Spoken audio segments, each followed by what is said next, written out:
Hello students, तो कैसे हैं आप लोग? आई होप अच्छे ही होंगे, अच्छे ही रहना।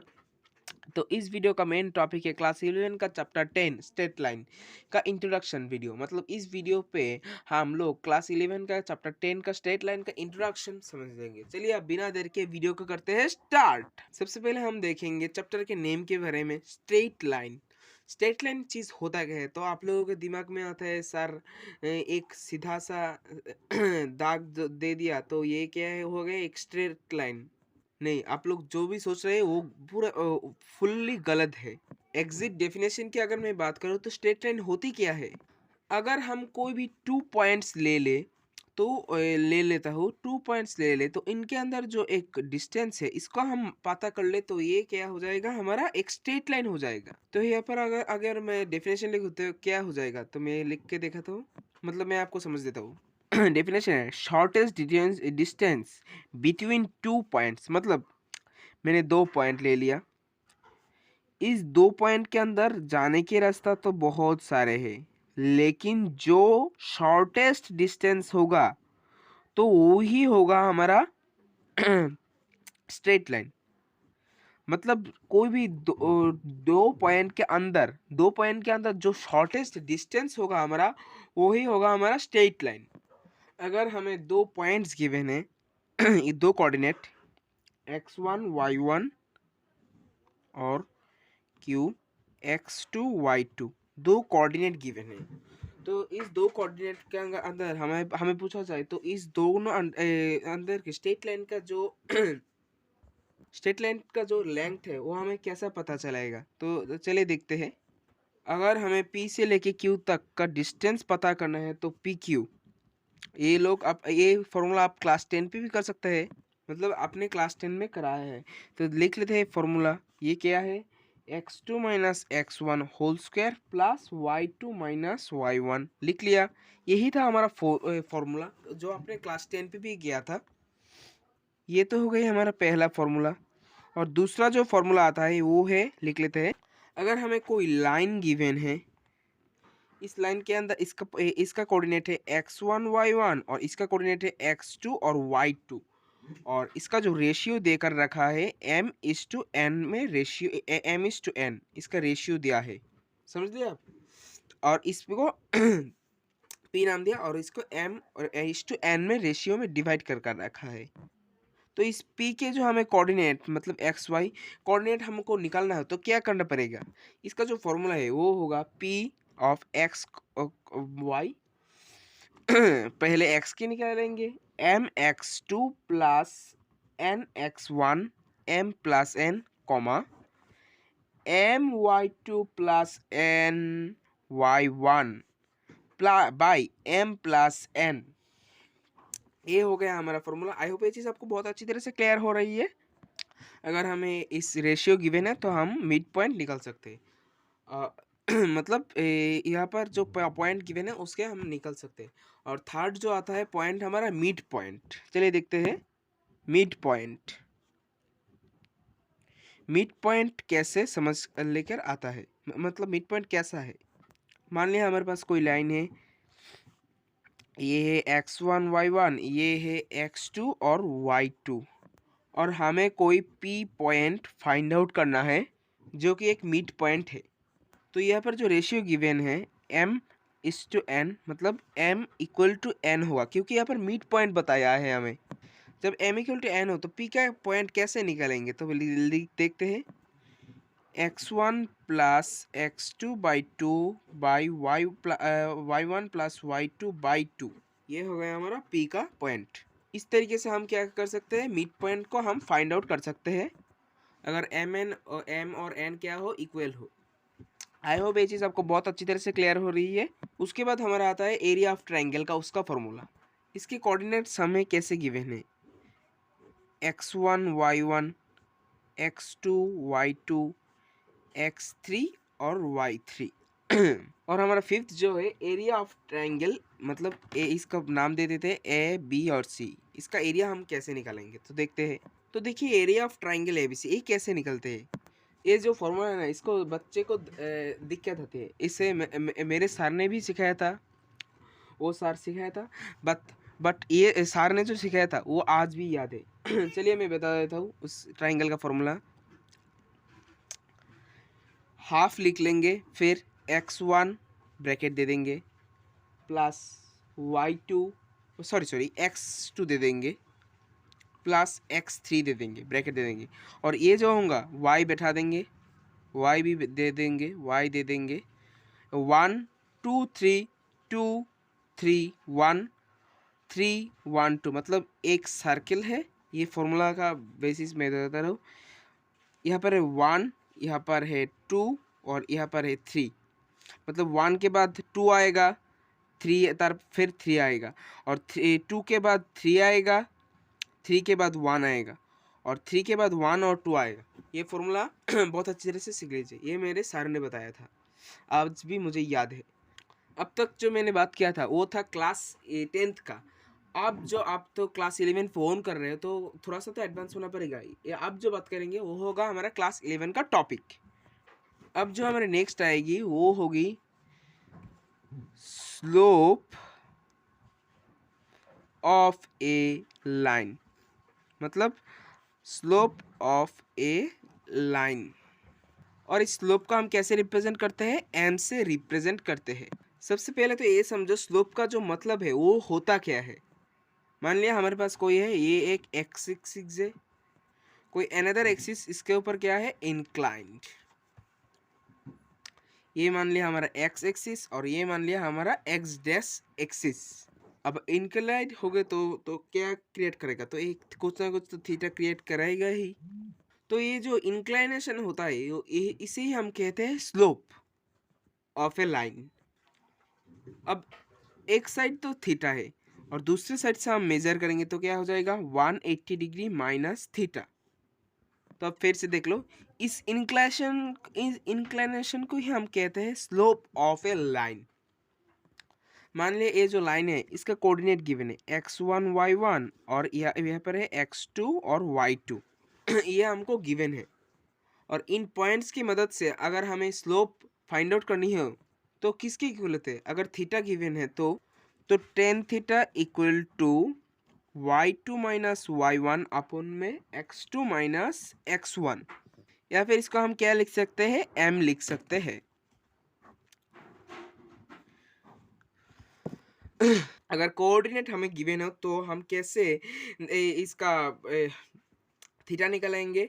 तो y2 माइनस y1 और x2 माइनस x1 से हम थीटा निकालेंगे। ध्यान रखना, बहुत ही मोस्ट इंपॉर्टेंट चीज़ है, चैप्टर में बहुत जगह यूज होने वाली है। अब नेक्स्ट जो चीज़ आती है, अगर हमारे पास टू लाइन्स हो, टू लाइन्स मतलब एक लाइन है L1 और एक लाइन है L2, दो लाइन्स गिवन है हमें।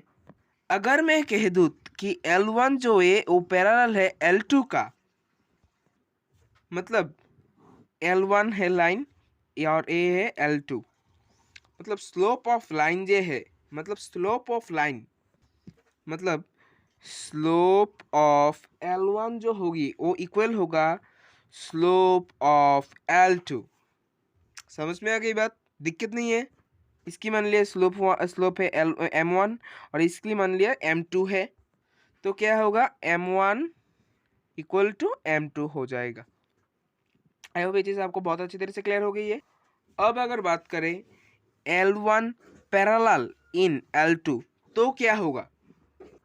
मान लिया ये मान लिया ये हो गया हमारा L1 और ये हो गया हमारा L2। इसकी स्लोप मान लिया M1 और इसकी स्लोप मान लिया M2। तो अगर मान लिया दो लाइन एक दूसरे के परपेंडिकुलर है तो क्या हो जाएगा हमारा? M1 मल्टीप्लाई M2, तो क्या हो जाएगा हमारा? -1 आ जाएगा। मतलब यहाँ पर जो मेन बात है, अगर दो लाइन की स्लोप की मल्टीप्लिकेशन के आंसर -1 आ जाए तो ये क्या हो जाएंगे? ये दो लाइन एक दूसरे के ऊपर परपेंडिकुलर है। तो अगर यहाँ पर बात करें M1 किसके इक्वल होगा? -1 बाई M2 के इक्वल हो जाएगा। ये जो कंडीशन है ये होनी कंपल्सरी है, तभी ये दोनों एक दूसरे के परपेंडिकुलर हो जाएंगे। ये तो यहाँ पर सिर्फ मैंने तीन बात बताई है, L perpendicular L2, L1 perpendicular L2, L1 parallel L2 और थीटा गिवन है, तो हमको कैसे स्लोप निकालना है। तो ये हो गई हमारे क्लास 11 का बात। और पिछला जो बात था वो तो सिर्फ क्लास 10th का था, आप लोगों को याद दिलाने के लिए मैंने बताया था। ये तीनों जो बातें हैं ये आपको माइंड में सेट करने वाली है। अगर एग्जाम पे क्वेश्चन आए तो प्लीज़ माइंड में जल्दी आ जाना चाहिए, और जल्दी तब भी आएगा जब आप प्रैक्टिस करोगे। माइंड में जल्दी आ जाना चाहिए कौन सा फॉर्मूला किस जगह पे प्रॉपर यूज़ होगा। अब बात करते हैं कुछ और चीज़ों के बारे में। एंगल्स बिटवीन टू लाइन, मान लिया ये एक लाइन गिवन है और ये एक लाइन गिवन है, तो आपको थीटा फाइंड आउट करना है। तो ये कैसे फाइंड आउट करना है, अगर मैंने पकड़ लिया ए हो गया हमारा L1 और ये L2, इसका जो स्लोप है ये M1 और ये है M2। अगर मैंने पिछले क्वेश्चन में बताया था स्लोप कैसे फाइंड आउट करना है, अगर यहाँ पर थीटा निकलना है तो क्या हो जाएगा, टेन थीटा इक्वल टू जो होगा मॉड के अंदर M2 minus M1 by 1 plus M1 into M2। ये हो गया हमारा कॉम्प्लीट। आई होप ये चीज़ आपको बहुत अच्छी तरह से क्लियर हो रही है। अब नेक्स्ट बात करना है कोलिनियरिटी ऑफ पॉइंट्स। कोलिनियरिटी का मतलब क्या है, अगर मान लिया हमारे पास 3 पॉइंट्स गिवन है ए, बी और सी, 3 पॉइंट्स हमें गिवन है। अगर एक ही लाइन पे ये तीनों पॉइंट लाई करती है तो हम इसे कोलिनियर पॉइंट कह सकते हैं। मतलब एक ही लाइन के अंदर तीनों पॉइंट्स आ जाएंगे तो इसे हम कोलिनियर पॉइंट्स कह सकते हैं। इसके लिए हमारा कंडीशन क्या होगा, slope of line A B equal to slope of B C. A B के जो स्लोप है वो बी सी के इक्वल होगी। जब ए दोनों इक्वल हो जाएंगे तब हम कह सकते हैं ए एक दूसरे का कोलिनियर है। मतलब ए बी और सी एक ही लाइन पे लाई कर रहा है। अब नई चीज़ वो आती है, भाई हमें जो लाइन गिवन है वो उसकी इक्वेशन तैयार करनी पड़ती है। इक्वेशन कैसे फॉर्म होती है वो भी आपको अच्छे से सीखना है। फर्स्ट जो चीज़ आती है पॉइंट स्लोप फॉर्म, ये जो चीज़ है ये इसको आप समझो। मतलब हमें क्या होगा, एक पॉइंट गिवन होगा और हमें लाइन की स्लोप गिवन होगी, उसकी हेल्प से हमें लाइन की इक्वेशन फाइंड आउट करनी है। मान लिया हमारे पास कोई भी एक लाइन गिवन है, इसके ऊपर एक पी पॉइंट है, पी पॉइंट्स के कोऑर्डिनेट गिवन है x, y। इस लाइन की स्लोप गिवन है m, और ये पॉइंट हमारे क्यू के है x0 और y0। तो क्या है यहाँ पर वो पॉइंट्स गिवन है और x0 y0 के हमारे वैल्यू तो पता है, तो हम इसे पुट करेंगे और हमारा जो स्लोप होगा वो हमको निकल आएगा। तो इक्वेशन ऑफ लाइंस कैसे फाइंड आउट होगी, इक्वेशन ऑफ लाइन कैसे निकलेंगे, y minus y0 equal to m into x minus x0। ये हो गई हमारा इक्वेशन ऑफ लाइन। इस लाइन का इक्वेशन हो गया ये। इस तरीके से हम क्या कर सकते हैं, लाइन का इक्वेशन हम फॉर्म कर सकते हैं। कब, जब हमें एक पॉइंट और एक स्लोप गिवन हो लाइन की। एक्सरसाइज में इस टाइप के क्वेश्चन करेंगे, बस यहाँ पर आपको बहुत अच्छी तरीके से फॉर्मूला आपको बहुत अच्छी तरीके से समझना होगा, तो आपका चैप्टर जो है वो एक क्लियर इमेज मिल जाएगा। एक्सरसाइज प्रैक्टिस करोगे तो आपका दूध का दूध और पानी का पानी हो जाएगा। नेक्स्ट आती है, अगर हमें स्लोप नहीं गिवन है, सिर्फ 2 पॉइंट गिवन है, तो हम कैसे लाइन का इक्वेशन बनाएंगे। तो देखते हैं 2 पॉइंट फॉर्म। अगर हमें 2 पॉइंट गिवन हो, मान लिया हमें एक लाइन गिवन है, ये है P, इसका कोऑर्डिनेट है x1 y1, और ये है Q, इसका कोऑर्डिनेट है x2 और y2। ये हमें गिवन है और हमें क्या करनी है, इस लाइन की जो इक्वेशन है उसे हम तैयार करनी है। तो कैसे फॉर्म करेंगे वो ध्यान से देखो। y minus y1 equal to m into x minus x1। यही फॉर्मूला थकेगा जो हमारा पीछे था, y minus y1 equal to m into x minus x1। अब ये जो m है, ये m कैसे निकलेगा, y निकलना आपको आता है, पिछली बार आपने किया था। मतलब m निकलना y2 minus y1 x2 minus x1, ये हो गया हमारा m। एम निकालना। तो ऐसे ही एम निकालेंगे और वैल्यू पुट करेंगे इस फॉर्मूले के अंदर, तो हमारा जो लाइन का जो इक्वेशन है वो निकल आएगा। अब नेक्स्ट जो आती है वो होता है इंटरसेप्ट फॉर्म। तो चलिए देखते हैं इंटरसेप्ट का मतलब क्या है। कोई लाइन दूसरे लाइन को किस जगह पे कट करती है। अब मान लिया हमारे पास कोई एक ग्राफ है, ये है एक्स एक्सिस और ये है वाई एक्सिस। कोई लाइन है हमारे पास, ये एक्स एक्सिस को भी कट कर रहा है और वाई एक्सिस को भी कट कर रहा है। तो एक्स एक्सिस में क्या, एक्स एक्सिस पे वाई क्या होता है 0, तो ये क्या हो जाएगा 0 0, और वाई एक्सिस पे वाई क्या होता है, एक्स क्या होता है 0, तो ये क्या हो जाएगा 0, b। यही तो होंगे पॉइंट। तो ये हो गए हमारे इंटरसेप्ट की पॉइंट्स। तो इसकी इक्वेशन हमें कैसे बनती है, हमारा इंटरसेप्ट फॉर्म होता है वो क्या होता है, x by a plus y by b equal to 1। मतलब इसके इक्वल होता है। इनके क्वेश्चन एक्सरसाइज में आएंगे, वहाँ पर से आपको बहुत अच्छे से क्लियर हो जाएगा। आप यहाँ पे सिर्फ फॉर्मूला समझ लो, सिर्फ फॉर्मूला समझ लो, सिर्फ ए समझ लो। इंटरसेप्ट का मतलब है किसी भी लाइन को कहाँ पर भी कट करना। लास्ट बात करेंगे डिस्टेंस बिटवीन टू लाइंस। अगर दो लाइन की इक्वेशन हमें गिवन हो और उसकी हेल्प से हमें क्या करना हो, हमें डिस्टेंस फाइंड आउट करना हो। उससे पहले एक टॉपिक है स्लोप इंटरसेप्ट फॉर्म।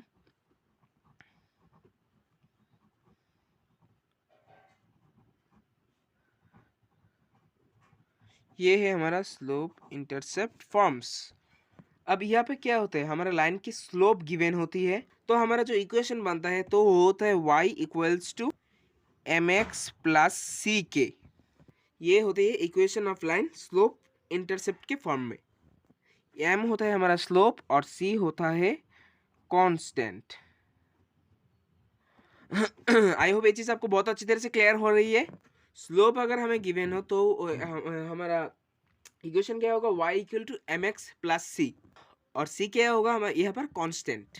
अब बात करेंगे डिस्टेंस बिटवीन टू लाइंस की। डिस्टेंस बिटवीन टू लाइंस तो इसे कैसे फाइंड आउट करनी होगी।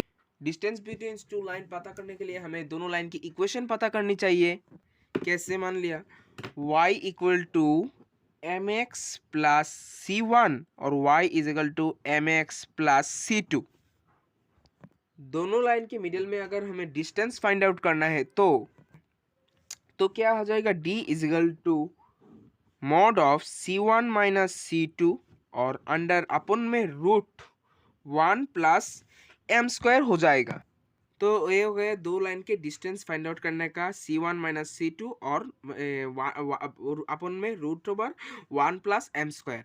अगर हमारे पास इक्वेशन दे रखी है इंटरसेप्ट फॉर्म में इस तरीके से, x plus b y plus c one equal to 0, एक लाइन की इक्वेशन ऐसे है, तो दूसरी लाइन की इक्वेशन है ax plus b y plus c two equal to है 0।